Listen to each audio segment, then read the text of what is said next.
This is a Rogue Media Network podcast.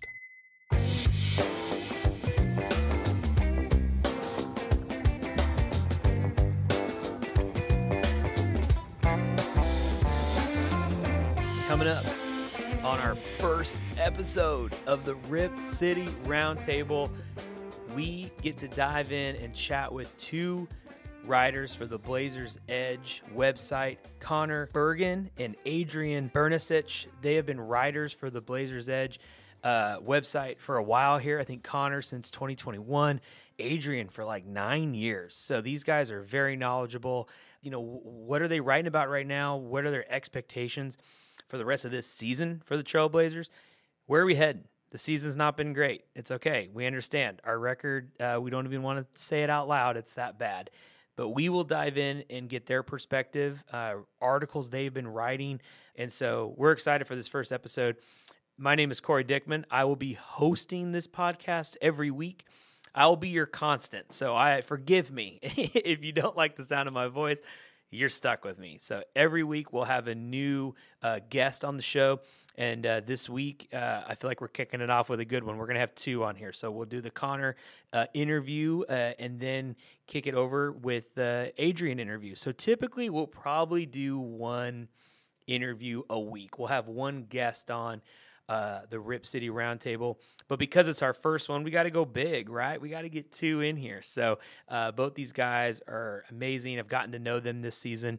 I am the rookie. I'm a rookie writer for the Blazers Edge. It's kind of crazy to say that. It's been a website that I have followed, man, for probably the last 9 years, ever since I moved away from Portland. I grew up in the Portland area, attended school in the Portland area, and a lot of family and friends still live there. Sadly, I did move away after high school. I attended Baylor University in Waco, Texas. So I'd never been to Texas in my life, been a Northwest kid, and moved on down here, finished undergrad and grad school at Baylor. Did move back home for a couple years, back home to Portland. Was pursuing the dream of working for the Trailblazers. I mean, that's, it was my childhood team. As we all know, it's the main show in town. I know now we have other professional sports teams, but growing up, it was the Trailblazers, and then the Portland Rockies that later became, I think, the Beavers or something. But so it's been a team that I've followed ever since, I was 9 years old, and my dad took me to my first Trailblazers game. And so, but fast forward to now, getting to be a writer for the Blazers Edge is incredible. I do primarily post-game analysis of the extended recaps. So, I probably do every other game. So you may have seen me usually give about 5 to 7 points of analysis after every game, talking about the game itself, but also how that impacts the rest of the season. So maybe you reply to some of my columns there or articles. Maybe you agree with me. Maybe you don't agree with me. But, it's good stuff, and I've been enjoying getting to meet a lot of the writers. So Conor, he edits a lot of my pieces, which is awesome. Poor Conor, but he puts up with me there. And then he does featured pieces for the Blazers. And then Adrian has an unofficial Adrian's Angles. It's not called that, but we joked about that on the pod here. He's actually down in Australia. So Adrian's a little far away, but even in Australia, down under, there are people that bleed the red and black, the Rip City. And so it's great to get to talk to him. So I hope you enjoy this first episode of the Rip City Roundtable. You'll get to know me better as the podcast goes on. We'll get to bring some really cool guests on, folks that I've known a long time when I was a kid that worked for the team. Maybe some are no longer there, but they have some really good, interesting insight and where we're going. It's a young team right now, right? We got Scoot and Shaedon and Anthony and Tamani and Jabari. It's like, what are we doing? We got a young team, and will we make the leap? Will this draft prove to, get us to another level? It's not, people are saying not a great draft. Next season, 2 drafts from now, Cooper Flagg and, AC, like we have some good players in that draft. Do the Blazers tank one more season? Oh, that'd be hard. I usually hate it, right? You hate that these games are rough sometimes to watch, but maybe that's the direction we go. Who knows? So, But this will be a good podcast weekly. Check us out. Hopefully, we'll get in a good routine when we're dropping every week. Probably sometime in the midweek, our episodes will come out, and we'll have a good interview for you and enjoy talking everything Portland Trailblazers. So enjoy. Grab a coffee. Grab a drink. Get something. Get relaxed here. Maybe you're driving in your car. Maybe you're on a walk outside. Maybe you're kayaking on the Willamette. I don't know where you're at, but we hope you enjoy the episode. We're going to take a quick break, and when we come back, we'll have our first interview for the first ever episode of the Rip City Roundtable. Hope y'all enjoy. We'll be right back.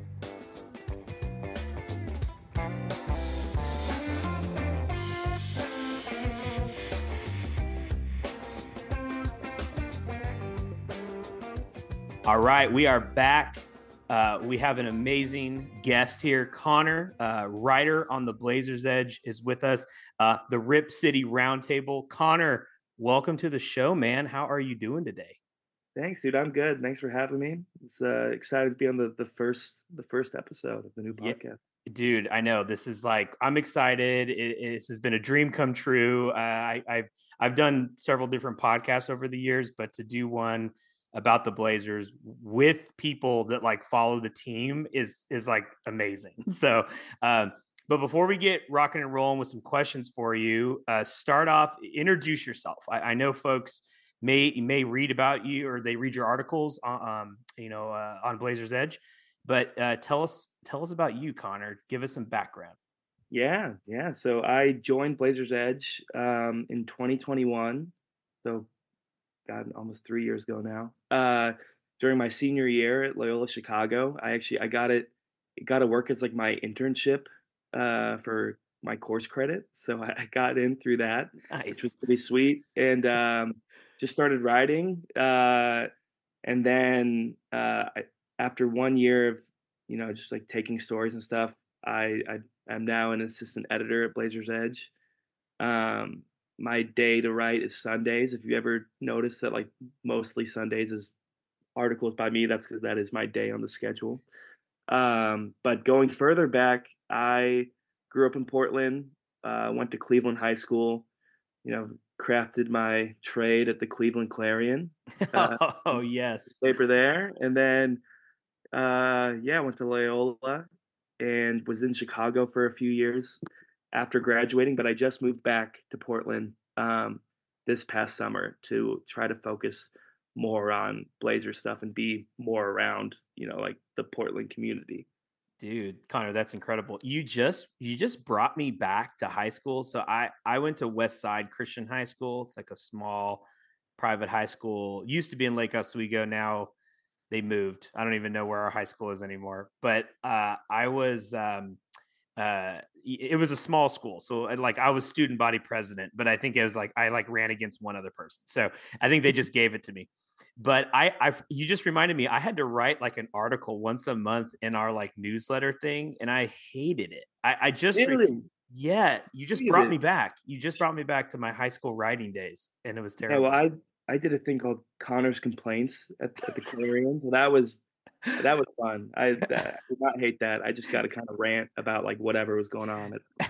That sounds incredible. Yeah, Conor, also for our listeners, I do some of the extended recaps for the games, and Conor has the I'll call it the joy of editing my articles before you publish them. So I'm so sorry about the spelling and all those things. But dude, no, they're honestly pretty good. Grammar and content wise, there's not too much adjustments to be made. So good. Well, good. I appreciate it. Well, hey, we're glad you're here. We want to cover a couple different topics. The first thing that we want to chat about is you did. I don't know if you want to call it in-depth reporting or what the term is, but you wrote a very good article featuring small business here in Portland, and it kind of centered around the return of our beloved old superstar.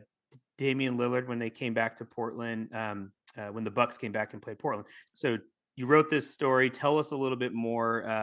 Tell us a little bit more about it. Yeah, so it's I would call it a feature piece, and that's my favorite type of writing to do, which you don't always get to do it um, at Blazers Edge because those pieces are more time consuming. But I was really happy that I found the time to do this one. It's called Back to the Basket. It's a vintage buy and sell basketball shop on Hawthorne, and it's a really cool shop. I'd been a customer there for like a few years. Um, but basically, they were doing like a watch party for the Damian Lillard's return back to the Moda Center. And I'd gotten the email. I got the email because I was on the customer list, and I had been kind of looking for like a story to do. Um, and I didn't have any plans that night, so I was like, you know what? Might as well go. Yeah, I was Give it like, I another- should. I thought it was cool because they were keeping the shop open late. Like they normally close at 6, but they were keeping it open Yeah. for the whole game. Well, well, so when you sent me you sent me the article and I I read it and really cool stuff, and then of course I had to I'm in this like world of content all the time, so I went to their YouTube channel. I was like, dang, 117,000 subscribers. Their Instagram, you'd mentioned it in the article, is like 20,000 subscriber Mhm. followers, and their TikTok is really active. So these guys are they're and it's funny stuff. I mean, some of the stuff was making me really laugh, like genuinely laugh. Yeah, So I thought, they're like sketch comedy skits. yes, there's like one with like Elmo that was like coming in to buy shoes or something. So it tells me that they're, beyond just like a small business owner, but they're like creative in their marketing. But then hosting these parties, which I think, flows into their customer base, and that makes sense. Yeah, it's these two guys, Troy Douglas and Jalen Thomas. And Thomas actually was profiled in a Sean Highkin piece because he tried out for the Rip City Remix last year, which is kind of Oh, like a cool like side note. But yeah, they're just like super friendly guys, and you can tell, and it's like not phony, like the whole. It's sometimes it can be like a cliche, like like small business customer service, like, but like just from interacting with these guys in the interviews, and then even when I was just in there as a customer before, like you could tell they really just love basketball, and just love interacting with people. So yeah, these events, they told me that they were trying to do more in-person events for this year. That was like their mission, to help get more community engagement. So yeah, they had it for this game, and I kind of was just like, oh, like go there and like it'll be like a nice little story. Like hopefully they like a big crowd that would make it like almost like cooler. But then once I was interviewing Troy, like I learned this whole backstory of how they started or how he got started as uh like a small business owner, and it's all linked to Damian Lillard.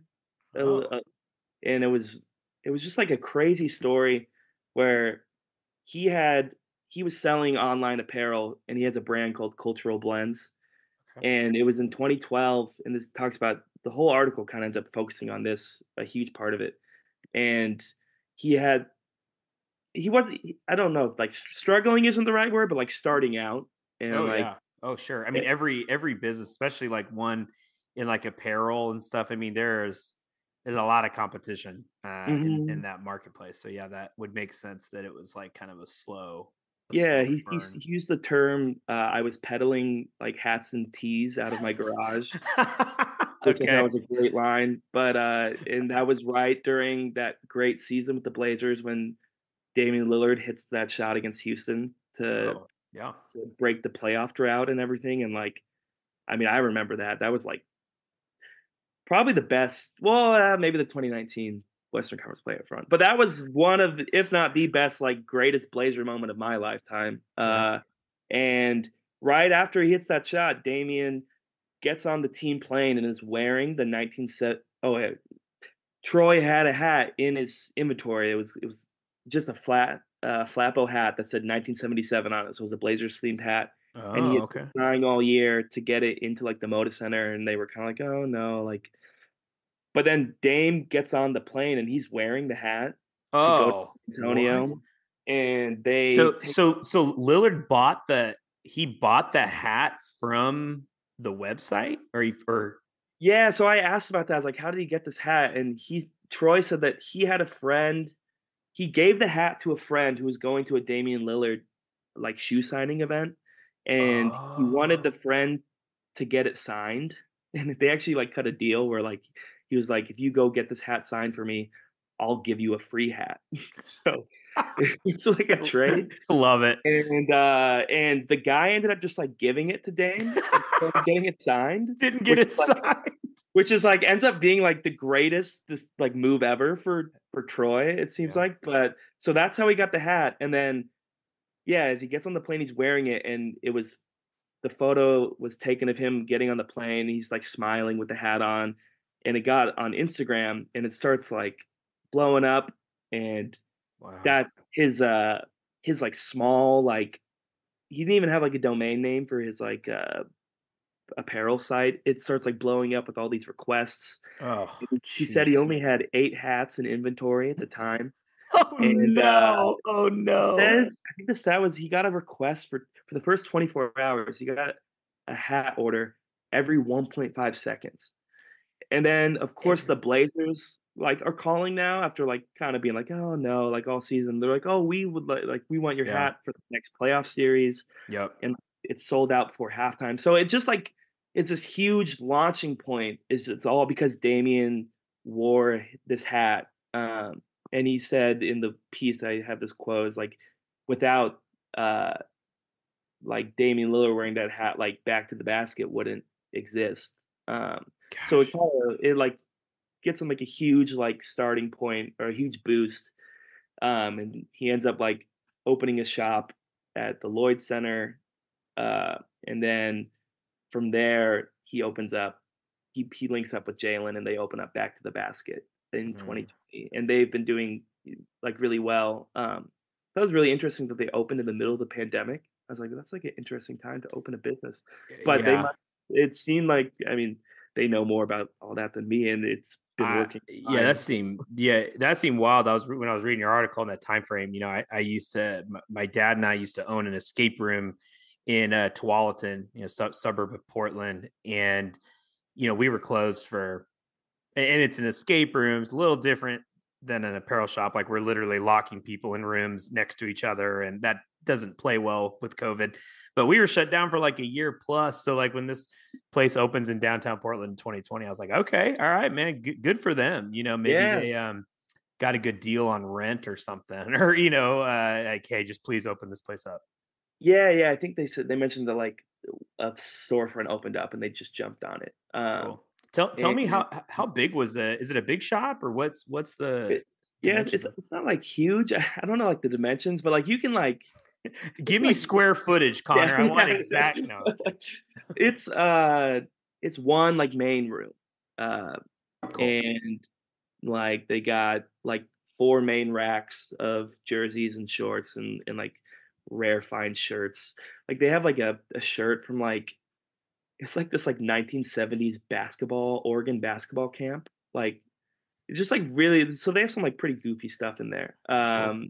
along with all the NBA stuff. But, the 4 main racks, and then, like, a wall of hats, and then a wall of shoes, and then just, like, everything is, like they make space they make room for everything. Like, every space is utilized with, like, Cool. different knickknacks. Yeah.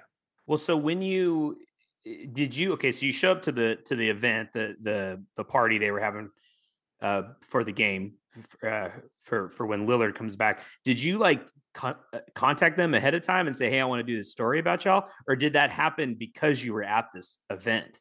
Yeah, so and this shows kinda how chill and nice they are. I showed up, like, an hour before the event. I got off work and then, like, prepped, I did, like, a little bit of research, and then I showed up and just, like, introduced myself and said hello and asked if I could cover the event, and they were like, "For sure." So I and then I just it was weird. I kinda was, like, enjoying the party while trying to work. Like, they did have Modelo's, I did not have a Modelo. I, like, drew the line. I was like, I ate chips and salsa, but I did not have the Modelo. Okay, there you Uh, go. There you go. but, yeah, I ended up just kind of hanging out, and it ended up they were expecting more people to show up, um, like at least like 50, and it ended up being more like 20. Okay. Um, which at first I was like a little nervous. I was like, oh, like is this gonna be like harder to make a story out of this? But it ended up being almost, I think, more interesting and nicer because it was like all of their most of their close friends were there and family. Yeah. And it just showed like how their family was helping that supporting them like on this kind of mission to like create this community. And there was one. I mean, there was obviously not. There were other people there as well. Yeah. And like there was a circus performer there. I don't know if you caught Yes. that in the Oh, I article. did. Yes, I did. I saw Yeah, I it think towards it's the the end. first. Yeah. I think that's the first circus performer I've ever met. But Only in this it, downtown Portland would there be a circus performer at a sports memorabilia shop that sells jerseys and Blazers gear. Like that yeah. just all fits. Well, Like, this was Hawthorne, which is not really, it's not downtown, but it's almost like I don't want to say hippie culture in Portland. That almost sounds like cliche or stupid, but it's like definitely more like alternative Portland is sure. up Hawthorne. Yeah, yeah. But yeah, her name was Megan, and she wasn't even a Blazers fan, but she just was like, "Oh, Cool. like I saw the email for this, and like I worked down the street, and I like this place, so like I just wanted to come hang out and support." So like she kind of was like showed how it is reaching other people, like Yeah. this I, community building. I think you made a good distinction in the article because this isn't, and to be clear to everybody, like this is not just like a Portland Trailblazers shop. I mean, they have jerseys, bunch, all 30 NBA teams, like a lot of things like this. But I mean, the emphasis, obviously, they're in Portland, and I'm assuming they're Portland fans or at least kind of lean that way. So but I mean, this is shoes and Jordans and all the stuff. So I think it's good that it kind of can touch a lot of different folks and Yeah. who people are rooting for. WNBA, like college, like women's college. Yeah, Mhm.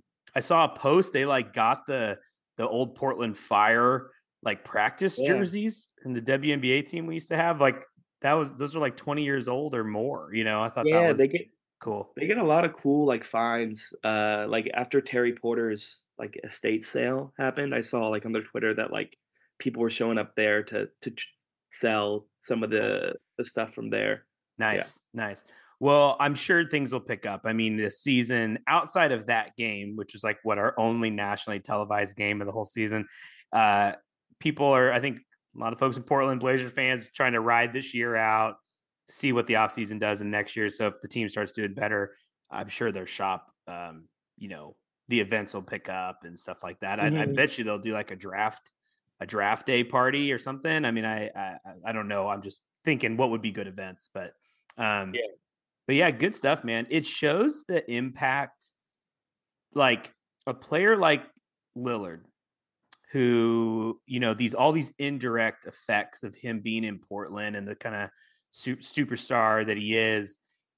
He puts on a hat, and that hat launched a brick and mortar small business on Hawthorne in Portland. Like that's that hat wasn't being worn by CJ. It wasn't being worn by Nurkic, or I guess he was hurt during that run. But Al Farouk Aminu wasn't wearing that hat. It wouldn't have mattered. But Lillard wearing the hat launches this business, which is just wild to me. Yeah. That it's so cool the effect this has. So a It's great like story. thank you. Yeah, it's almost like movie like you could see like I don't know, like some like celebrity wears like somebody's dress or something at like the Oscars, and then I just thought about that, and hopefully if nobody steals this movie idea, but They I got to think give you it's credit. yeah, maybe it's not like basketball and Damian Lillard, but like some sort of like celebrity like and like it's a cool story. Yeah, no, I love it. All right, so you can check that out. That's on Blazers Edge. You can go read it. Featured story. I want to pivot real quick from featuring a small business in Portland to now a player, or ex-player now works for the Rip City Remix, the G League squad, and works for the Trailblazers. Is I think he's in player development. Tell us who you interviewed, and give me kind of some of the thoughts and things that you learned from that interview. Yeah. So also this month I interviewed Pooh Jeter, who is the new player development coach for the Blazers, but he's also the assistant general manager for the Rip City Remix. And Pooh he has like a lot of Portland connections right now. So he went to school. He played at University of Portland, and then and his coach at the time was Michael Holton, which I didn't realize that was a cool Yeah, connection. really cool.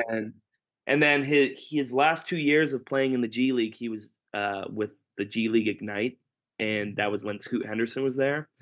So his last 2 years before that he was like all over. He played internationally and played like a season with the Kings. But yeah, his last 2 years he was with Scoot as his mentor and teammate.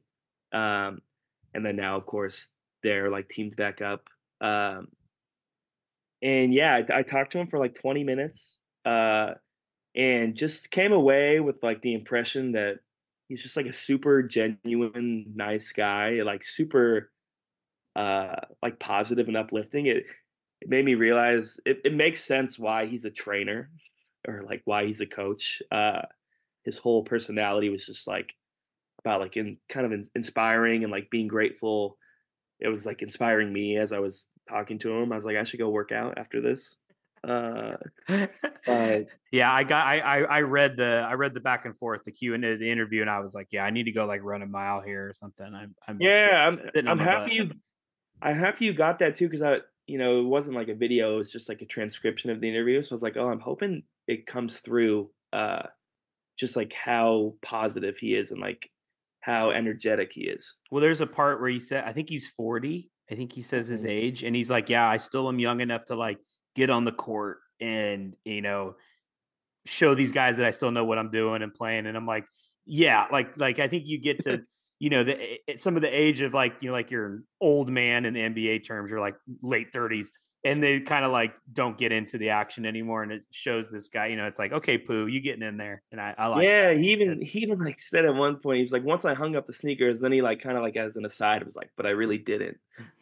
I was like, I dang, love this it. guy. Yeah, Yeah. he's still going for it. Well, did you meet at like a practice facility, or where did you interview him? Or was it over the phone, or what did you do? It was over Zoom. Cool. Um, yeah. And I thought it was nice too because he was like super excited to be interviewed, which maybe shows like I don't know, uh he's not like a mega star, he was in the NBA and stuff, but like Yeah.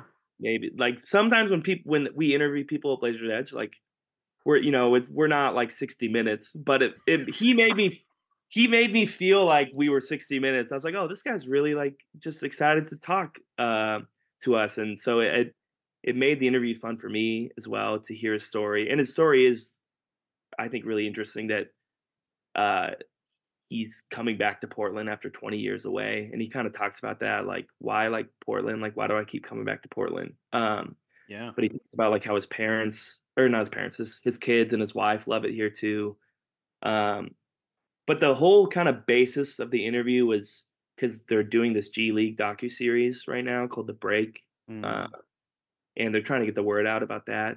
And that series is profiling Pooh. In one episode, uh, goes in depth on him, and then they actually just released another episode. This is in the middle of like February, where they profile him again and kind of expand on his story. So Oh, we were very, talking about that as well. very cool. Yeah. I mean, like in no particular order. I mean, I'm just repeating what you said, Connor, but it's really cool. It's like you have a guy obviously played high school ball, Division 1. He was in the D League, NBA, G League. He was like in Ukraine, Mm-hmm. Israel, uh, maybe China, or I don't know if I read that right in there. Yeah, there's like 5 countries. There was a lot of countries that he went to. Like I think a player development coach should have a background like that because you give perspective to players. And yes, there's some aspect of having like, a retired NBA vet, coming in and being your player development or like working with your team because yeah, they're like, oh, I know this guy or he's been where I want to get to. But there's also this like other perspective where Pooh's probably played in gymnasiums that were like wild, or who knows what was going on in some of these countries. So that gives a lot of perspective. And I think as you're developing players, it's more than just fundamentals and getting better on the court, but like, how do you handle yourself off the court? And I think a guy that this well-traveled and experienced probably can help in each area of, the off the court and the on the court stuff. So, yeah. Can I make cool. one point about that?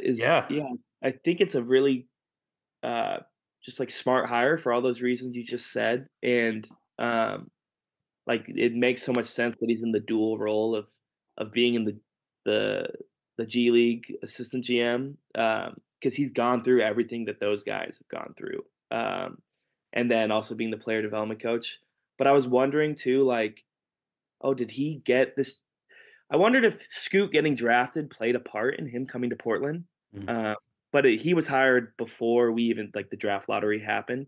So it just shows too, like, all of his like his pedigree, and just like how much of a chance encounter that him and Scoot are back together. I thought that was cool.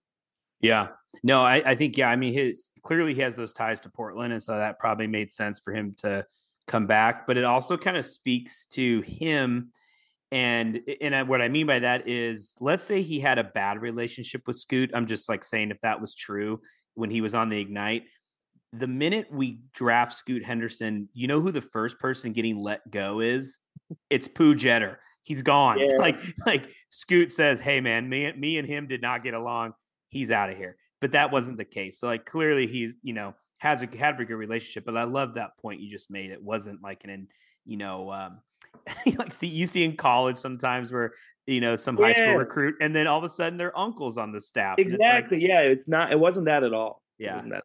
Well, that's really cool. Well, so he assistant GM on the Remix, player development for the Blazers. Is he, and I don't know if you talked outside of just the questions that you wrote about, but I mean, what's his, did you ask him like, hey, in 5 years from now, what do you want to be doing? Or like, what was the sense that you got from Pooh that like, if he had to pick a pathway, like obviously they may probably all pick the NBA, but front office stuff, GM or like coaching, did you kind of get a sense of what side he would want to go down? Yeah, I guess I didn't really ask him that directly. He was more just talking about how excited he was to be learning in this first year. But I did just watch the second episode, where they're profiling him, and Mike Schmitz, who works in the Blazers front office, was talking about that a little bit. And he just said that like Pooh's a guy who he could really do anything right now, like either side, whether it's coaching or front office, or he even said like being an agent. And so they said that's why it was so important to the Blazers and for Pooh to get this dual role where he's seeing both sides. So it seems like, I don't know, maybe keeping his options open. Oh, very cool. Very cool. All right, Conor, I'm going to transition to a final question here while I have you here. This is a good transition. It's unintentional. So we've talked about like obviously your featured article that you wrote. We talked about the interview with Pooh. Now let's get into kind of real time here. What's going on in the season with the team, and then finishing out the year. We talked about Scoot, his relationship with Jeter. As we focus in on the end of the year, Scoot. You look at Scoot, you look at Shea, right? The two young guards. Obviously, we have Anthony Simons, who's still young, but he's been with the team 6 years. We kind of know who Simons is, and we're hoping he can continue to take a few more leaps here. But if you compare just the young guys, Shea in his second year, Scoot in his first year, what has been kind of the comparison between the two, and where do you see like expectation-wise to end out the year? And I know it's hard because Shea's still injured. And I'm assuming if he is not like 155% healthy, he's probably not coming back. They probably don't want to risk it. But if, let's say, he does come back, what is that expectation for the two of them moving forward? Yeah, I think it's kind of funny because it seems like, in my mind at least, they've kind of swapped places right now as like the most exciting reason why I was watching the Blazers this season. Because like I like you kind of said, we already know like who Simons is.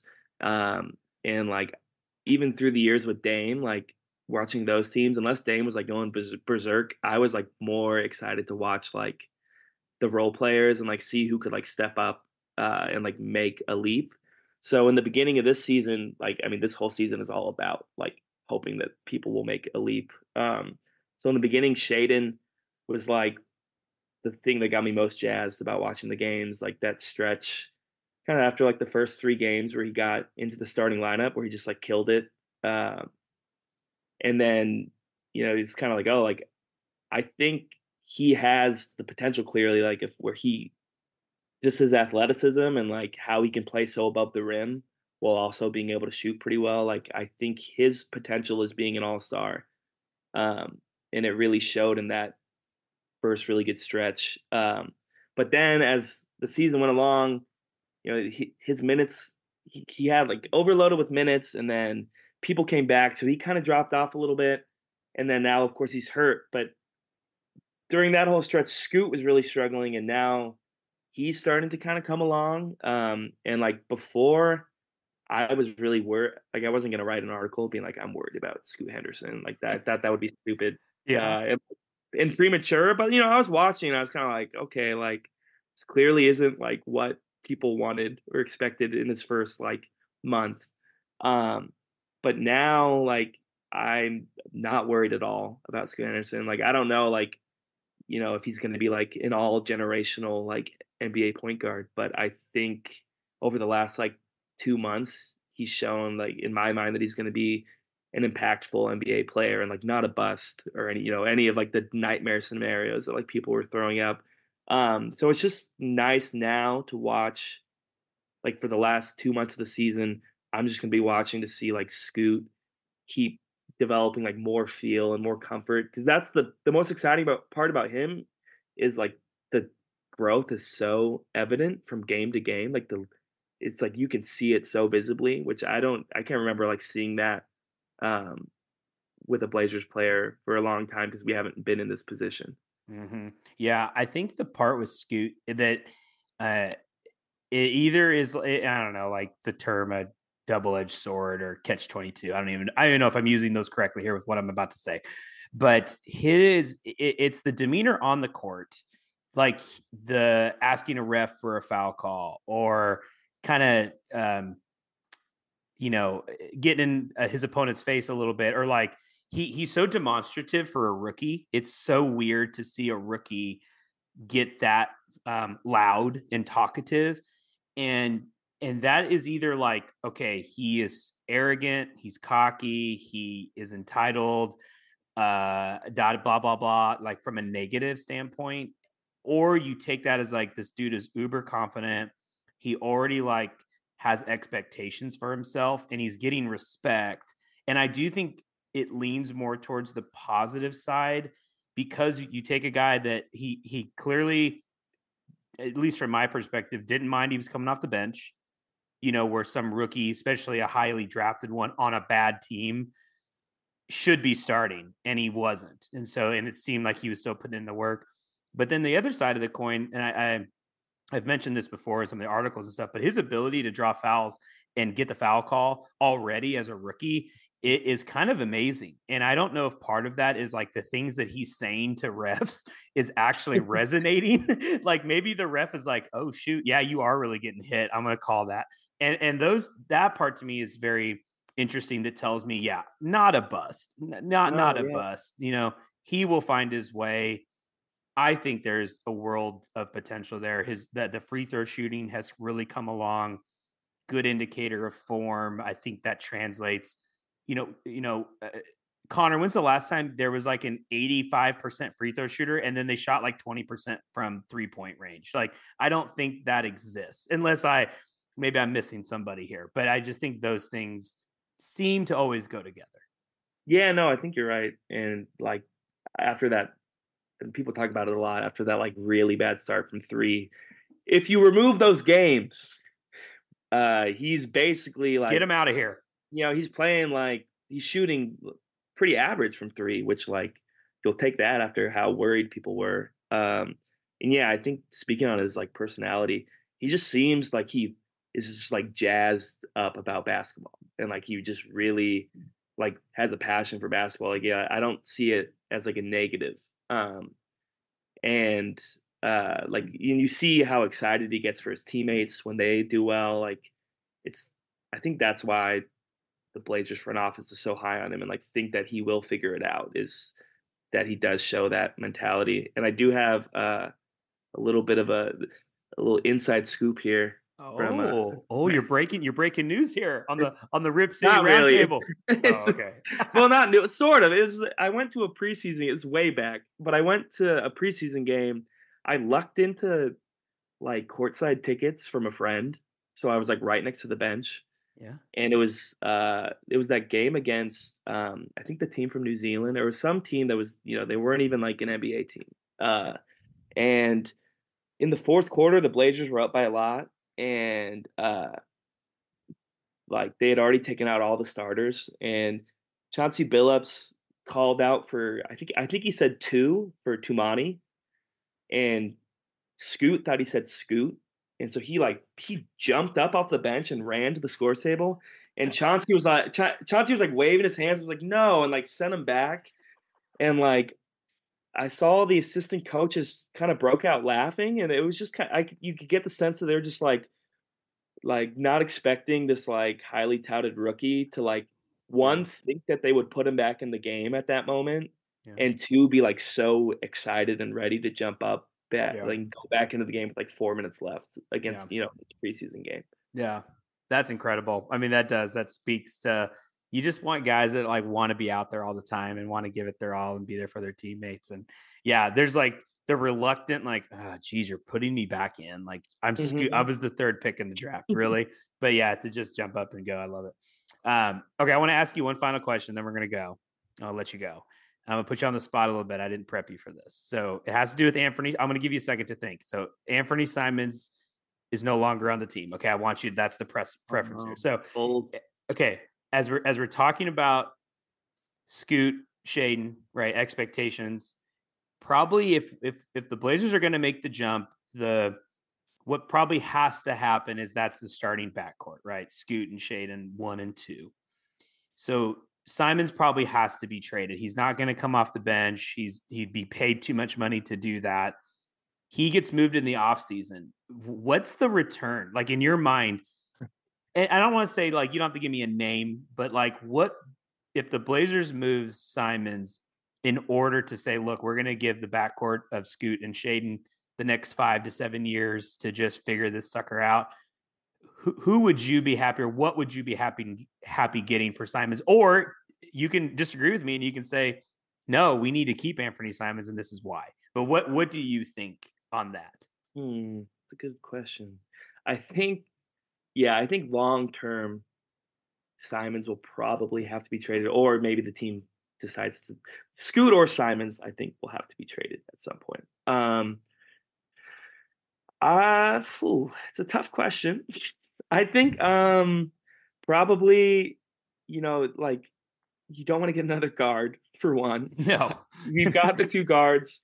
I'm really high on Simons. Like I think with his contract and like how much he can score, like I would only want to give him up if you're getting back like probably like a promising forward, like a promising small forward or power forward, and then like a pick or something, like somebody who isn't like an all-star right now, but like who could potentially like with development turn into an all-star. Yeah. So yeah, not like the clearest answer, like not like exact money amount, but you're good. I know what I'm thinking is it would be more in that ballpark of like somebody, not just picks, some like maybe some picks as an add-on, but like somebody who the front office can bring back and be like, look, like here's another guy who we can really like build this core around.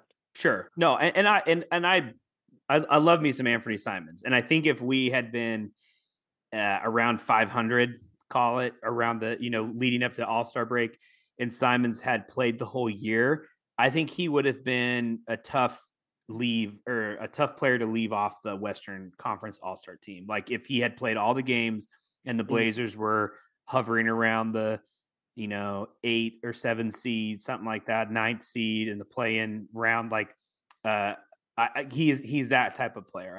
I just like Shaedon made such a leap in my mind from his 3-point shooting, his athleticism, and like the guy can play some defense. Like Shaedon can.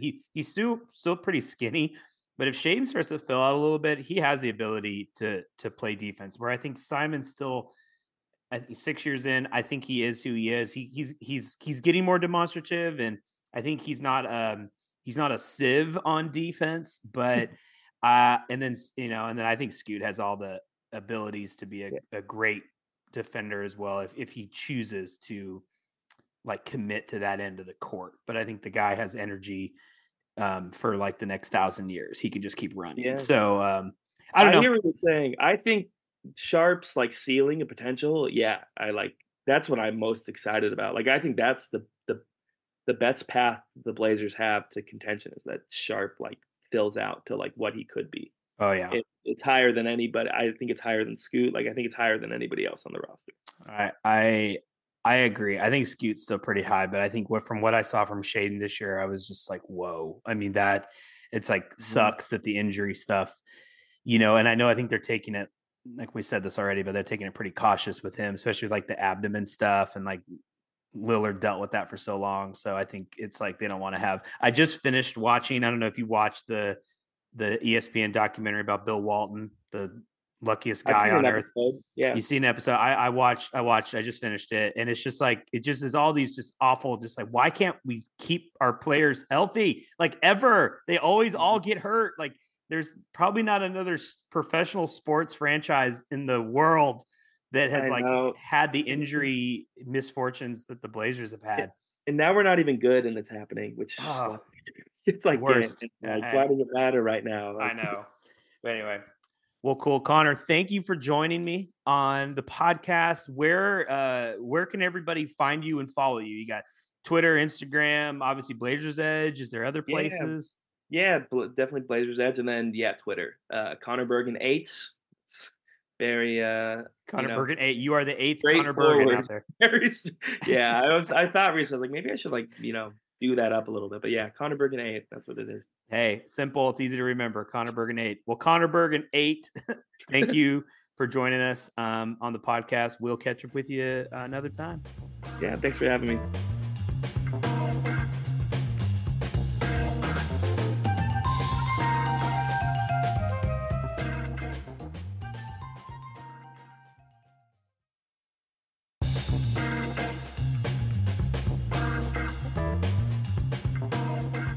All right, we are back with Adrian. We have one of our Blazers Edge writers. I'm so excited, Adrian, that you're on our first episode of the Rip City podcast here. Awesome, dude. Introduce yourself.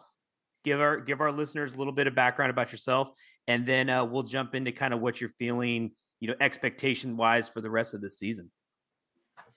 Thanks for having me on, Cory. It's a pleasure to get on and talk Blazers. It's something that I love doing, and writing and talking Blazers is definitely my passion outside of what I do at home back here in Australia. So a bit about myself. So I'm an Australian, in case you hadn't have realized.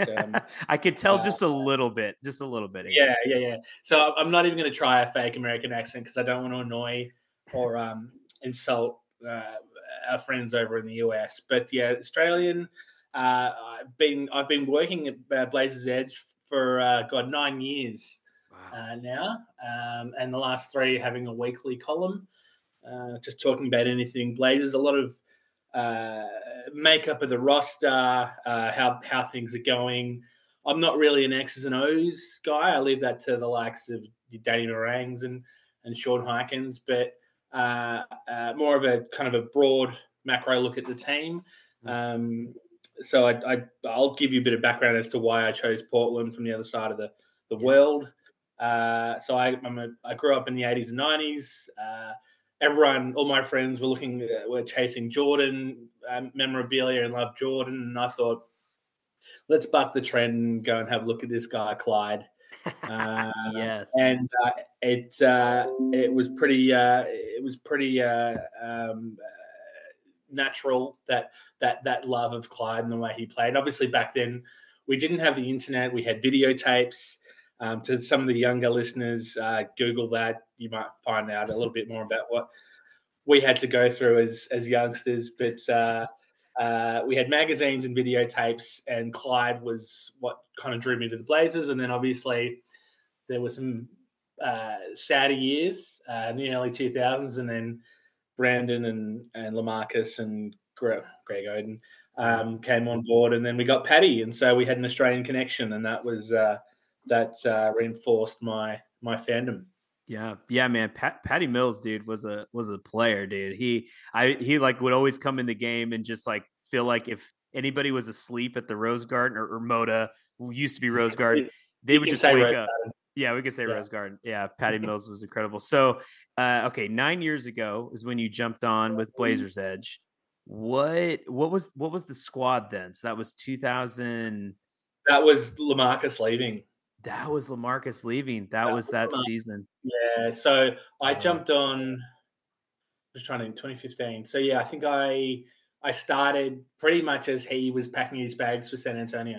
Jeez, dude. I remember, that summer, that free agency, I was just like anything Woj was saying or any tidbit. And then there was that picture and it came out with like LaMarcus at like a buffet with Popovich or something like that, or they were eating and it was like, crap. Like this is not good. No. See, I was the opposite. I was in constant denial. Yeah. Whenever something would pop up, I would say, "No, he's staying." It's just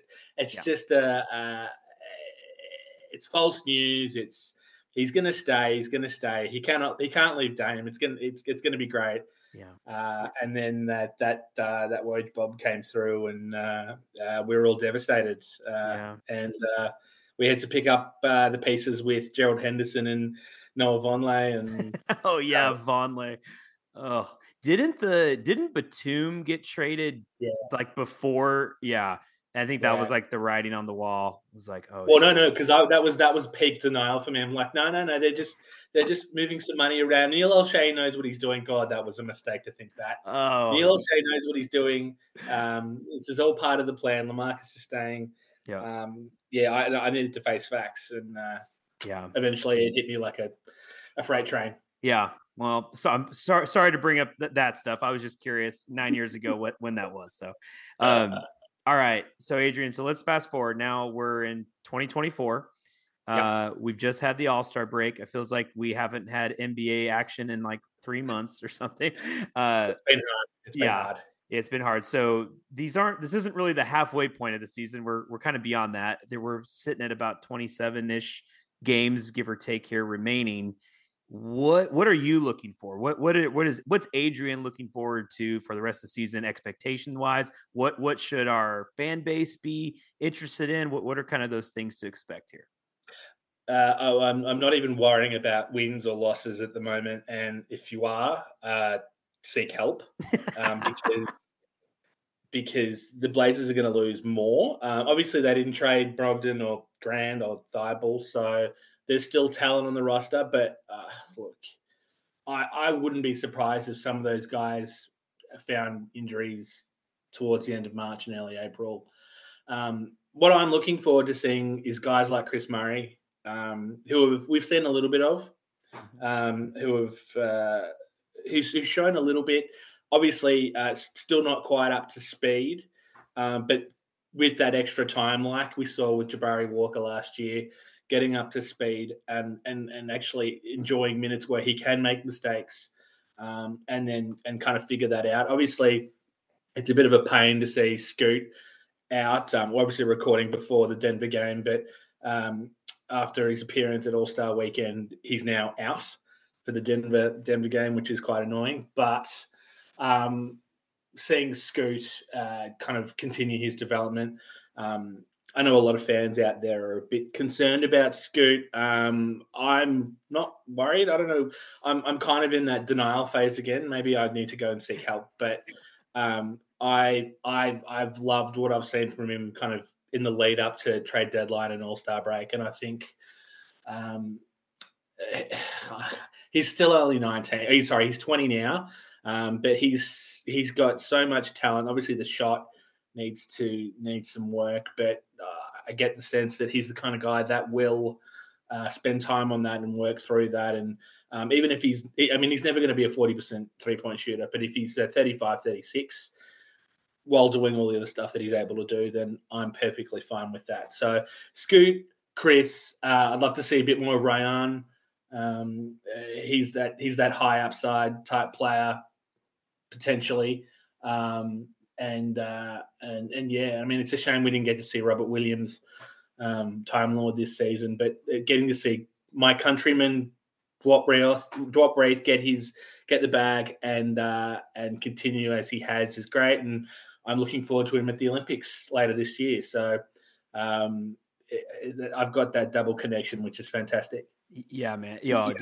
Watching Dwop play has been like a very pleasant surprise this season. And you can just tell, I mean, the way he just like moves around the basket and just leaks out to the 3-point, arc where, they're still not really respecting him. And I know there's not a lot of tape on Dwop at this point, but he fits the team. And I'm so glad that it was a 3-year contract. And that was a good move.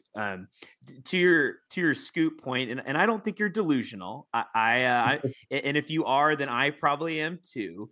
But I of all the things we could pick out, and the thing that stands out to me, and I've written a little bit about this on just after games and such, is his ability as a rookie to draw fouls still impresses me. You don't see that from 20-year-olds.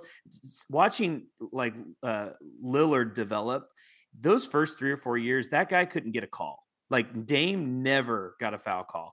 And to see Scoot as a young guy draw fouls easily or get respect from referees is interesting, but he's converting at the line, and so that tells me like that shot will get there. I don't think 80%, 90%er, at the line, like is going to be a poor jump shooter or 3-point shooter his whole career. So I think there's little things to look at that should be exciting. I know people want to say, oh, Brandon Miller, like he's already better. He was the better pick and all that stuff.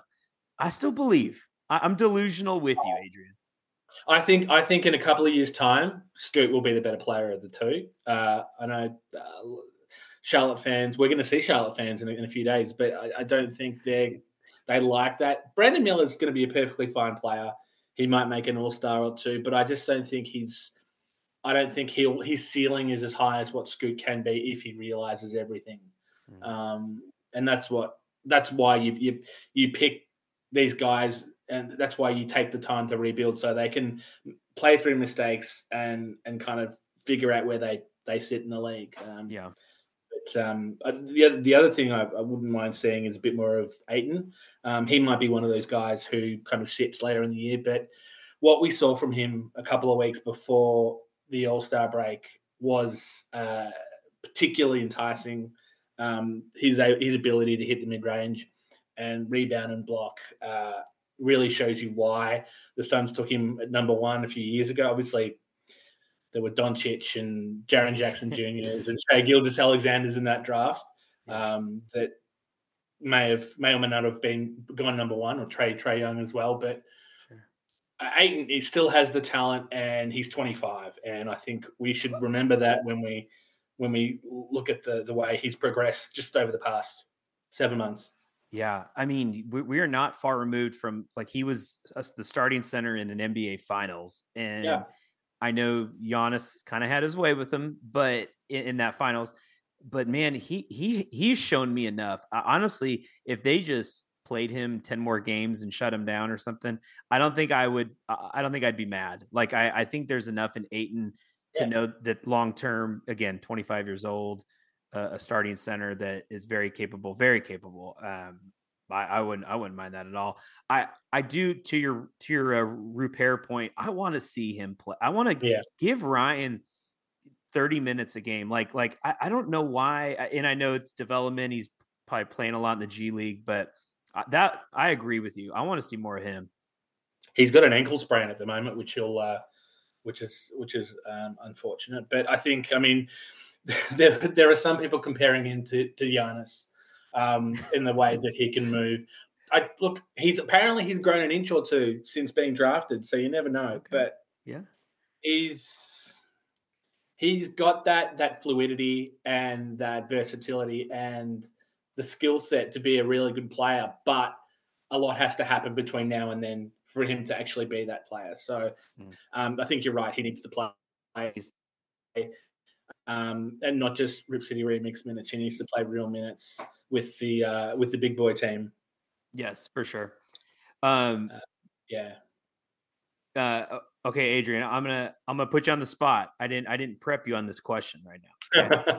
So from a macro level, let's say we're looking into next season, maybe the season after that, and you get to pick one of these two players turns out to be an all-star. It's either Toumani Camara or Jabari Walker. It's one of the two.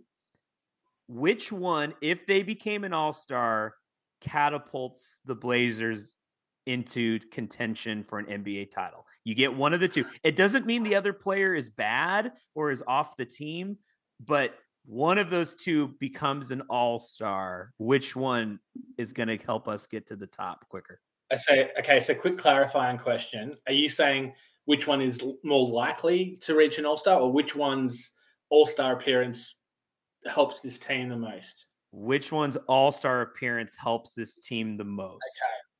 So if you were asking me the other question, I would say Jabari Walker, purely for the fact that he's already got it pretty much on both sides of the ball. I don't think Jabari is an all-star. I think he is your Czech dictionary definition of a role player, and a really, really good one at that. I think if Toumani Camara can fix his jump shot and actually kind of be that contributor on offense, then I think Toumani Camara is the answer there. But I'm a realist as well, and I still think Jabari Walker will be the better player. Okay. I love that answer. Sorry, I had to throw it at you. I was curious. No.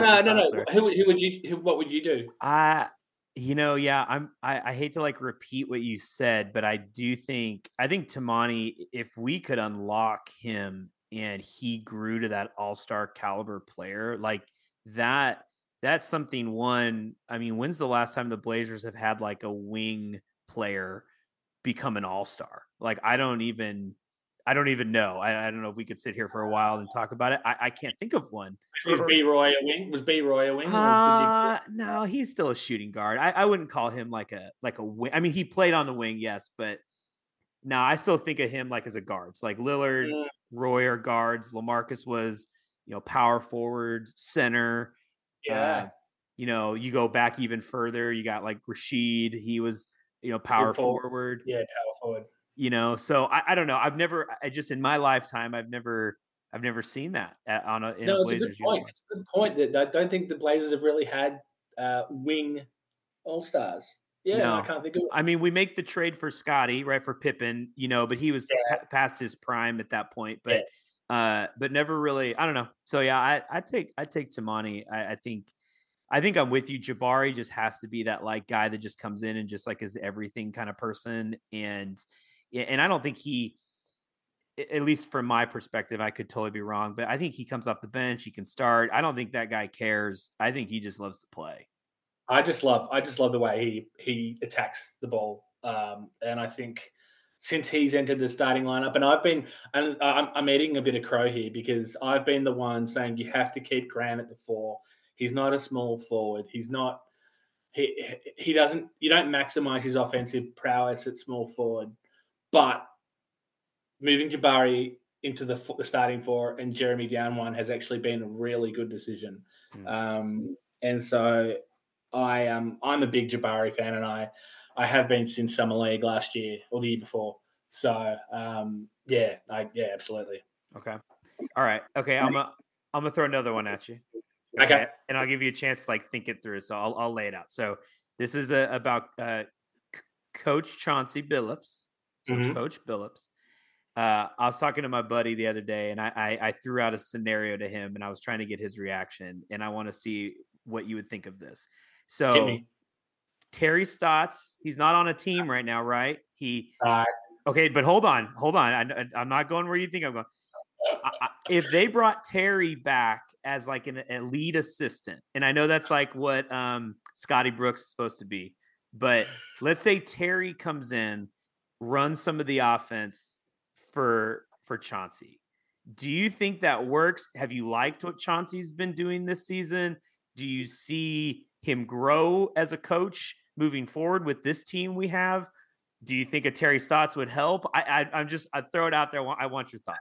I mean, the big question there is, would Terry do it? And I can tell you absolutely no way he would come back and do that. But in a world where that was reality, somehow that happened. Yeah.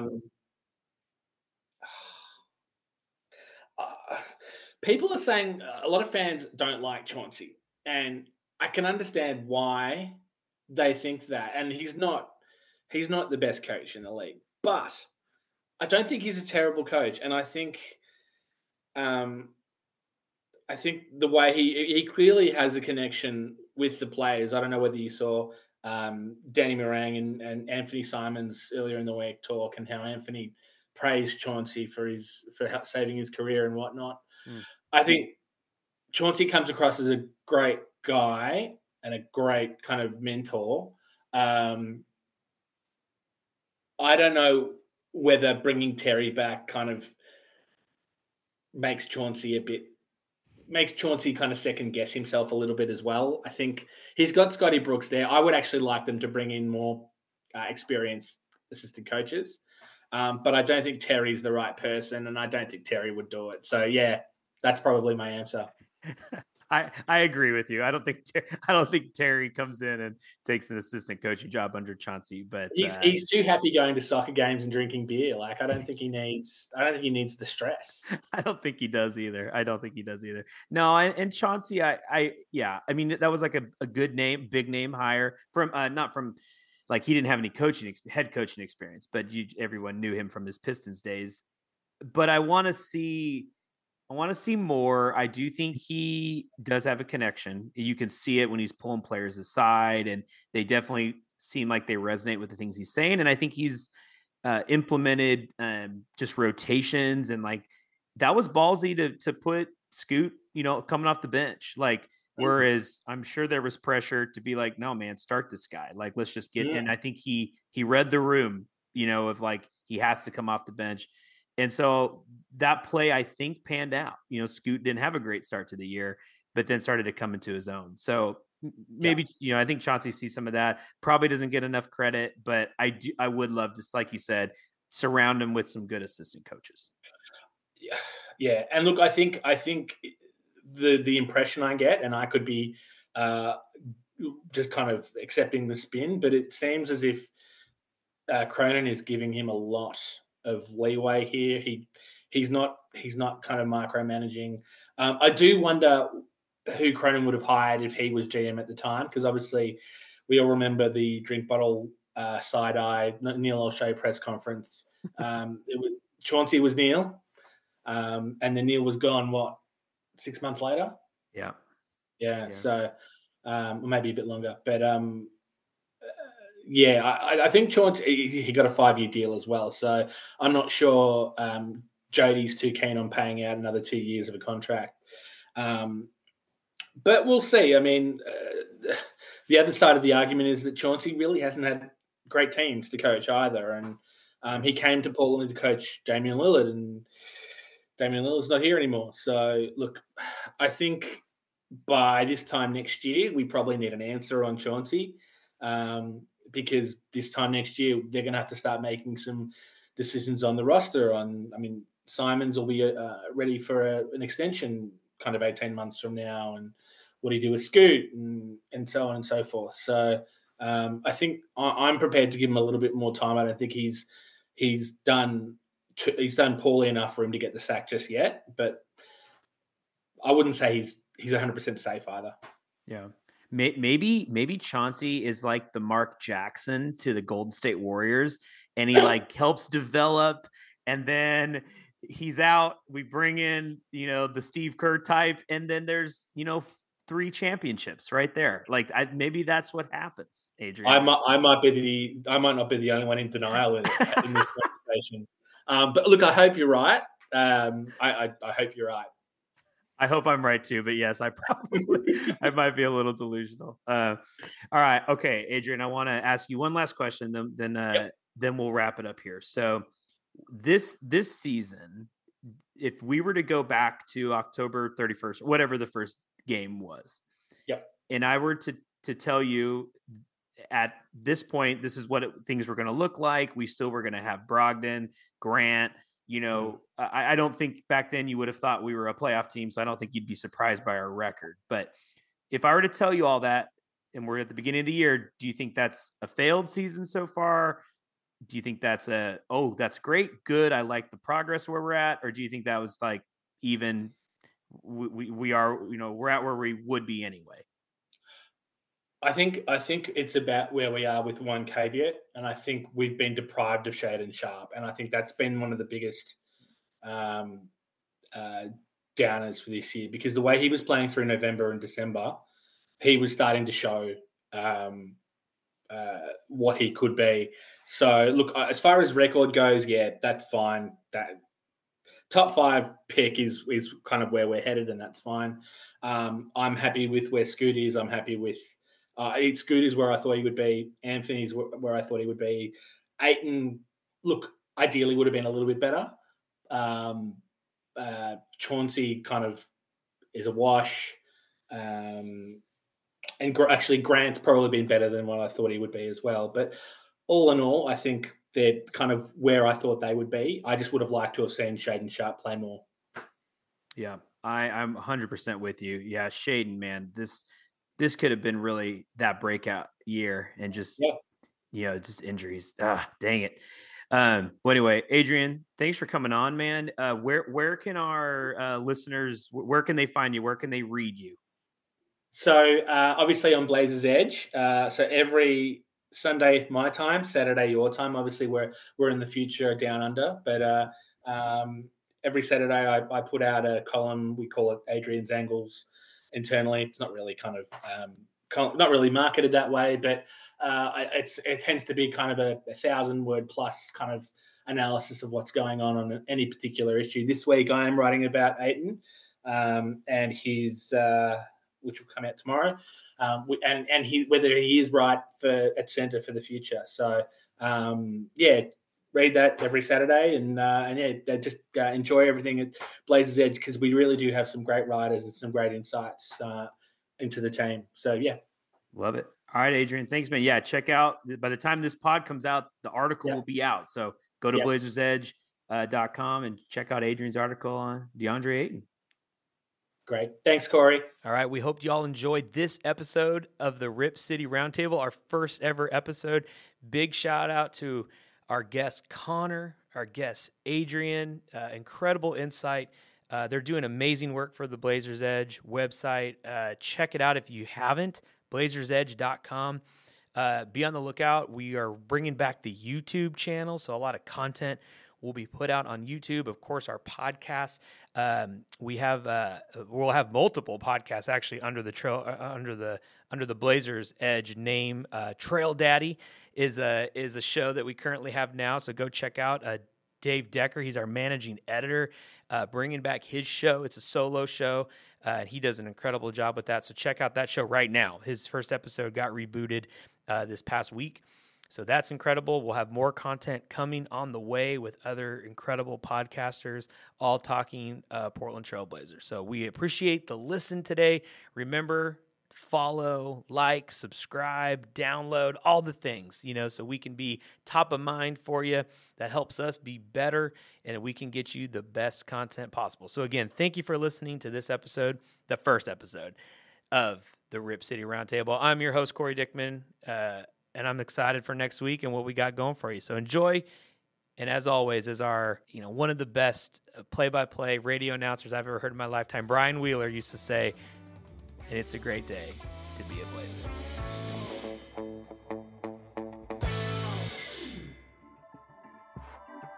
This has been a Rogue Media Network production.